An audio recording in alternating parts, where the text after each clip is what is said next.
ইতিহাসের। তো সেক্ষেত্রে সিলেবাস সংক্রান্ত নিয়ে আমি আলোচনা করেছি। কিন্তু আজ থেকে সেটা বিস্তারিত ব্যাখ্যা এবং কোয়েশ্চেনিংস আজকে কিন্তু আমরা শুরু করব ক্লাস। তো ১ম এই আমি যেটা বলব যে আমাদের যে সিলেবাসের ১ম চ্যাপ্টার ফ্রম হরপ্পা সিভিলাইজেশনস অর্থাৎ হরপ্পা সভ্যতা। আমি একটু সামান্য বিস্তারিত বলব, তাহলে তোমার যেন কনসেপ্টটা থাকে। হরপ্পা সভ্যতা ভারতের ১ম লিভিং একটি সভ্যতা। অর্থাৎ ভারতের সবথেকে ওল্ডেস্ট লিভিং অর্থাৎ মানুষ সেখানে বসবাস করেছিল। অনেকটা প্রমাণ পাওয়া গিয়েছে। যদিও লিখিত আকারে পাওয়া যায়নি। তার পূর্বেও আরেকটা সভ্যতা পাওয়া গিয়েছে। বছর ৫০ আগে এটি আবিষ্কার হয়েছে। সেটা মেহেরগড় সভ্যতা। কিন্তু তার কোনো সেভাবে তার কার্যকলাপ অস্তিত্ব সেভাবে পাওয়া যায়নি। কিন্তু ছিল এরকম ঐতিহাসিকগণ মনে করেছে। তো মেহেরগড় সিলেবাস আমাদের চ্যাপ্টার নেই। আমাদের হরপ্পা থেকে স্টার্ট হচ্ছে।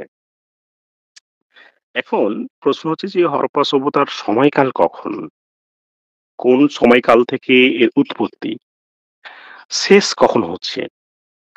হরপ্পান কোন কেন্দ্রকে কেন্দ্র কোন জায়গাকে কেন্দ্র করে এই সভ্যতা গড়ে উঠেছিল? প্রায় এর কি এখনো কি ধারাবাহিক গবেষণা চলছে? বা কতটি মোটামুটি কেন্দ্র ছিল? গুরুত্বপূর্ণ কেন্দ্রের নাম কি? হরপ্পা অধিবাসীদের তারা যে বসবাস করত, তার সামাজিক অবস্থা, ধর্মীয় অবস্থা, রাজনৈতিক অবস্থা কেমন ছিল? এটাই হচ্ছে মূল আলোচ্য বিষয়। এসএসসির ইতিহাসে মানে এসএসসির ইতিহাসে যতগুলো প্রশ্ন এসছে মাত্র ৬ খানা প্রশ্নকে ওরা মানে রিসাইক্লিং করে কিন্তু প্রশ্নগুলোকে সেট আপ করেছে। ৬ খানার বেশি দেয় না। যেহেতু এমসিকিউ আপনাকে একটু সামান্য হলেও বিস্তারিত একটু পড়তে হবে। একটু বিশেষ করে প্রয়োজন আছে। সামান্য একটু পড়লে পরে এনাফ। ১ম এ আজকে যেটা আলোচনা করব যে হরপ্পা সভ্যতা আবিষ্কার কে করেন? কখন করেন?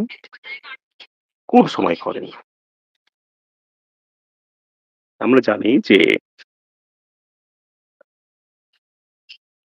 ৩০০০ খ্রিস্টপূর্বের পর অর্থাৎ সেটা ২৯০০ খ্রিস্টাব্দ খ্রিস্টপূর্ব হতে পারে, ২৮০০ খ্রিস্টপূর্ব হতে পারে, ২৫০০ হতে পারে। এই সময়কালে হরপ্পা সভ্যতা পরিণত হয়। আর এই পরিণত থেকে শুরু করে শেষ হয় শেষ হয় মোটামুটি ভাবে ১৬০০, ১৭০০, ১৫০০ খ্রিস্টপূর্ব পর্যন্ত। সার্বিক বিভিন্ন রকম ঐতিহাসিকদের মত রয়েছে যে এর সময়কালটা কখন। সবথেকে বর্তমানে যে টেকনোলজি রেডিও কার্বন 14 এই রেডিও কার্বন 14 এর সাহায্যে বহু ঐতিহাসিকগণ মনে করেছেন যে এর তথ্য সঠিক। কারণ মার্শালের একই মত। ২৩৫০ থেকে ১৭৫০ এই সময়কালের মধ্যে হরপ্পা সভ্যতার অস্তিত্ব ছিল।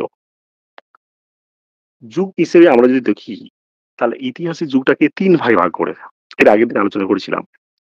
একটি হচ্ছে প্রাক হিস্ট্রিয়ান অর্থাৎ প্রাক ঐতিহাসিক যুগ, প্রাক ঐতিহাসিক যুগ এবং ঐতিহাসিক যুগ। তো এই সময়কালটা প্রায় ৪০০০ খ্রিস্টপূর্বের পর সমস্ত রকম হচ্ছে প্রাক-ঐতিহাসিক প্রি-হিস্ট্রি ৪০০০ থেকে ৬০০ খ্রিস্টপূর্ব পর্যন্ত ঐতিহাসিক যুগ এই প্রাক-ঐতিহাসিক যুগ। আর ৬০০ খ্রিস্টপূর্বাব্দ থেকে বর্তমান পর্যন্ত ঐতিহাসিক যুগ।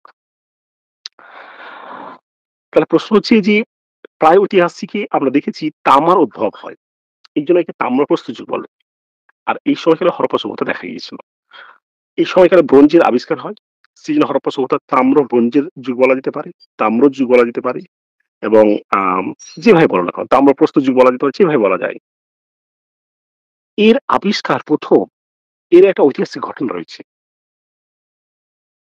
১ম এর আলেকজান্ডার ক্যানিংহাম ঘুরতে গিয়েছিলেন সেখানে। ঘুরতে গিয়ে দেখলেন যে এখানে একটা ঢিপি পাওয়া গেছে। তিনি পরবর্তীকালে পরবর্তীকালে জন মার্শাল সেটা দেখেছেন। জন মার্শালের পর সর্বশেষ ১৯২১ সালে হরপ্পা, এই হরপ্পা জায়গাটি যেখানে অবস্থিত এই মুহূর্তে পাকিস্তানের অন্তর্গত সিন্ধু প্রদেশের লারকানা জেলায় দয়ারাম সাহানি ১৯২১ সালে আবিষ্কার করেন।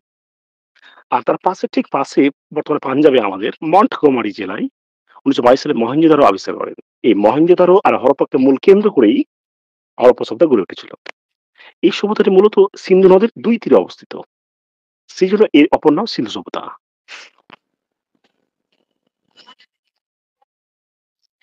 তো সিন্ধু সভ্যতা হরপ্পা সভ্যতাকে কেন বলা হয়? এগুলো কারণ। আগে এসএসসি পরীক্ষায় ২ মার্কের ছিল। এইগুলো গুরুত্বপূর্ণ ছিল। এখন যেহেতু এমসিকিউ সেজন্য লেজুর লাগা প্রশ্ন বেশি থাকছে। আমরা কি ঠিক নিখুঁতভাবে একটু দেখতে হবে। এখানে যে স্ক্রিনে যেটা দেওয়া রয়েছে সেটা সম্পূর্ণ কিন্তু অনুমান ভিত্তিক। অনুমানের উপর ভিত্তি করে এইটা কিন্তু রচিত হয়েছে। হরপ্পা সভ্যতার লিপিগুলো ঠিক আবিষ্কার করেছেন ফাদার হেরাস। কিন্তু লিপিগুলোতে কি ঠিক লিখা আছে সেটা এখনো উদ্ধার করতে পারেনি। লিপির পাঠ উদ্ধার করা যায়নি। এই হরপ্পা সভ্যতার যে মানুষেরা বসবাস করত তাদের জীবনযাত্রার প্রধান কেন্দ্র ছিল নগর কেন্দ্রিক। আশ্চর্যের বিষয় আজ থেকে প্রায় ৪,৫০০ বছর আগে গড়ে ওঠা একটা সভ্যতা সেখানে কিন্তু নগর কেন্দ্রিক ছিল। কেমন নগর কেন্দ্রিক? এখন যে নগরের বৈশিষ্ট্যগুলো সেখানে প্রায় বিদ্যমান।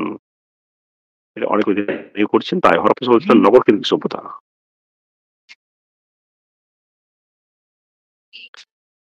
এই সভ্যতার মানুষরা যে বসবাস করত তারা কিন্তু অত্যাধিক খুব সুসজ্জিতভাবে, সুপরিকল্পিতভাবে তারা কিন্তু বসবাস করত।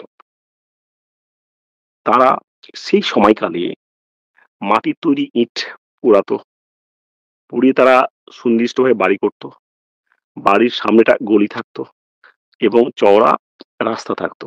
রাস্তাঘাট খুব উন্নত মানের এবং তারা বিভিন্ন ক্ষেত্রে বাড়ি নিকাশি জল বাইরে রাখার জন্য জল নিকাশি ব্যবস্থা ছিল। পুরোটাই শহরকেন্দ্রিক। ম্যানহোলের ব্যবস্থা ছিল, সিটাডেলের ব্যবস্থা ছিল। প্রত্যেকটা প্রায় জিনিসই। তো এই কারণে এখানে নগরকেন্দ্রিক নগরের মতো ছিল বলে একে নগরকেন্দ্রিক সভ্যতা বলা হয়। তো হরপ্পা সভ্যতার নগর জীবন হলো। ২ নম্বর হচ্ছে হরপ্পা সভ্যতার মানুষের সামাজিক অবস্থা কেমন ছিল? সামাজিক বলতে বোঝায় তারা কিন্তু সংঘবদ্ধভাবে একসঙ্গে বসবাস করত। একসঙ্গে বসবাস করার ফলে তারা বিশেষ সুবিধা পেয়ে থাকতো এবং তারা বিভিন্নভাবে সময় কাটাতো। অবসর জীবনের জন্য সময় কাটাতো।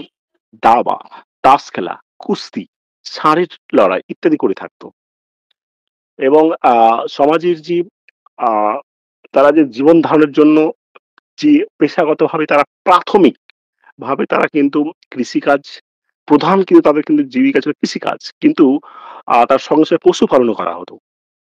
সেই সময়কালে হরপ্পা সভ্যতায় আ প্রায় অধিকাংশই বর্তমান প্রাণীর অস্তিত্ব ছিল শুধুমাত্র ঘোড়া। কোন নথি বা তথ্যতে ঘোড়ার কিন্তু সেভাবে কোন জায়গায় উল্লেখ ছিল না। তাই হরপ্পা সভ্যতায় এই ঘোড়ার অনুপস্থিত দেখা গিয়েছিল। এটা খুব গুরুত্বপূর্ণ প্রশ্ন। হরপ্পা সভ্যতার নিচের কোনটি আ অনুপস্থিত ছিল? ধাতব দিক থেকে দেখা যায় যে লোহা কিন্তু অনুপস্থিত ছিল। আমরা পরবর্তীকালে বোধিসত্ত্ব সভ্যতায় লোহা দেখেছি যে ঋগ্বেদে অয়স কথাটা উল্লেখ ছিল। অয়স শব্দের অর্থ হচ্ছে লোহা। আয়রনিক এজ বা লৌহ যুগ যাকে বলে বৈদিক যুগ থেকে শুরু হয়েছে। তো হরপ্পা সভ্যতায় ঘোড়া এবং লোহা মূলত প্রধান এই দুটি লোহা ধাতব এবং ঘোড়ার অনুপস্থিত ছিল। বাকি অধিকাংশই ছিল। তোমাদের প্রশ্নের মধ্যে থাকলে এই দুটোই থাকবে। আর এই দুটো অধিকাংশই এসএলএসটি মানে এসএসসি তে কিন্তু এসেছে। তারপরে আমরা এখান থেকে আরো জানবো যে এই যুগে দেখি যে আমরা তামার উদ্ভব হয়। তামা। তাহলে পৃথিবীতে ১ম ধাতু বা ধাতব তামার উৎপত্তি হরপ্পা যুগে।